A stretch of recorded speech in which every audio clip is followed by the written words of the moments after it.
No thanks. That should be your response to the new Sugofest coming out with Treasure Map Legend Atlas. I will remind everyone again that the 10th anniversary is coming around in about a month, so you should start saving your gems.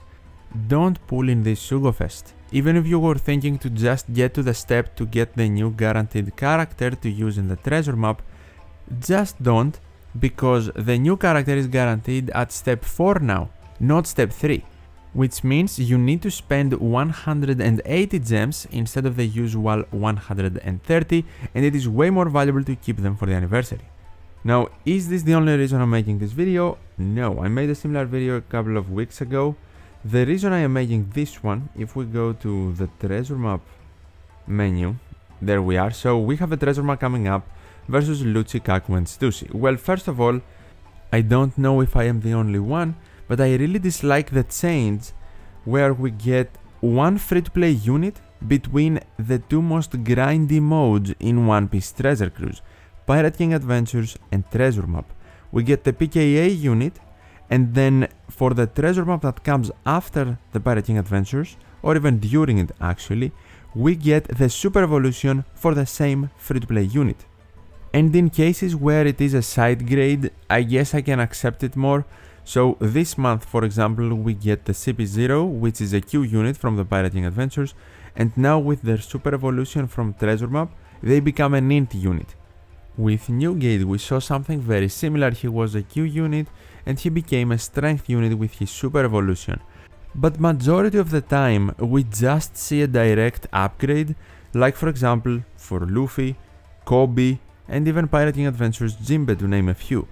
And I definitely do understand the perspective of them wanting to save resources or possible characters to make other units, especially with how many Sugofest units we see. Not just Legends, but even Rare Recruits, Treasure Map Rare Recruits, Rumble Rare Recruits, and so on and so forth. But at least make the Super Evolution a different color every time, or differentiate the classes.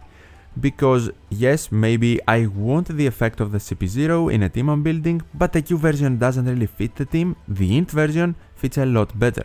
With Kobe, for example, who has just a direct upgrade, so same classes, same color, just a bit of upgraded abilities and stats, there is absolutely no reason for me to ever use the initial 5-star Kobe again or keep a copy of him in my box after the month where both of his versions are in boosted lists has passed. And if the Super Evolution is a direct upgrade, they just provide from two game modes, Pirate King Adventures and Treasure Map, the same thing they provide in Super Boss Kizuna. One 5-star free-to-play unit that can be super evolved, and the Super Evolution is a direct upgrade of the 5-star version, where nothing changes other than improved abilities.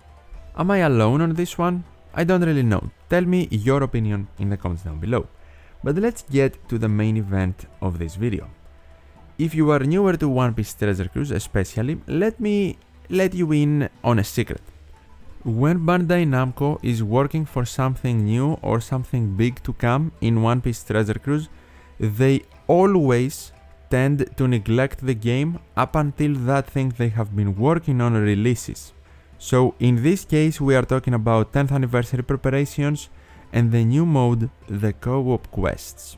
And by the way, this has happened multiple times in the past, it's not like I am just making it up for this video. It happened before the Pirate Rumble released, it happened again before the Pirate King Adventures mode released. And by saying neglecting the game, I don't mean stop putting out the content we are supposed to get or stop making new characters for Sugofest releases. I mean putting minimal effort, and I cannot emphasize minimal enough, in the events and their boosted lists that come before the big release.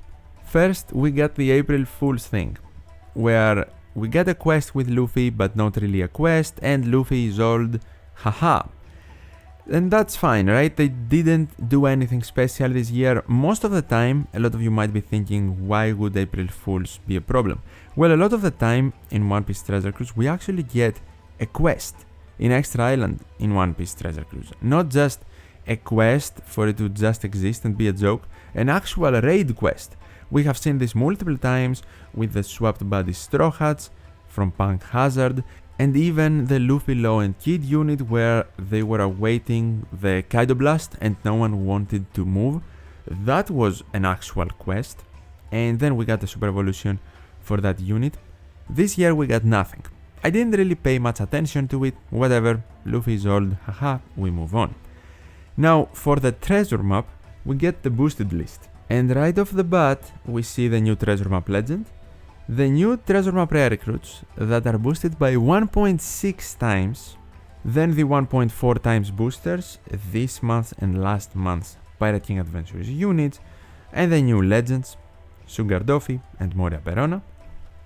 And then we go to the 1.35 section, where we see the two new rare recruits, S Shark, that like 2 people pulled for, and then 3 free-to-play units, 2 of which are actually unique because we have 2 versions of Drake here, the past Kizuna unit, that a lot of people either A, did not keep an extra copy of, non-super evolved, or B, did not actually super evolve.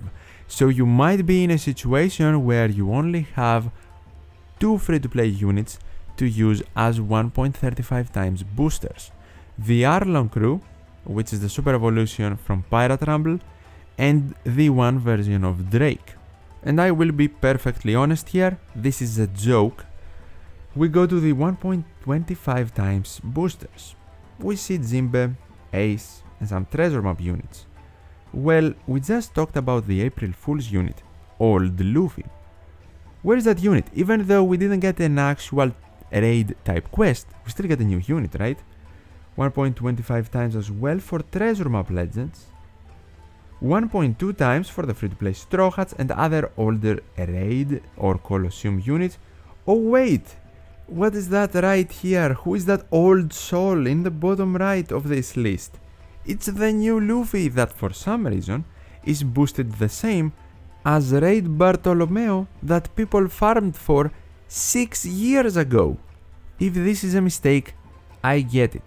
Errors, by the way, also happen all of the time in these periods where Bandai prepares for a new game mode to come out. I absolutely get shifting your focus to the new game mode, but neglecting the entire game until it comes out for like 1 or 2 months makes no sense and should be unacceptable, to be honest.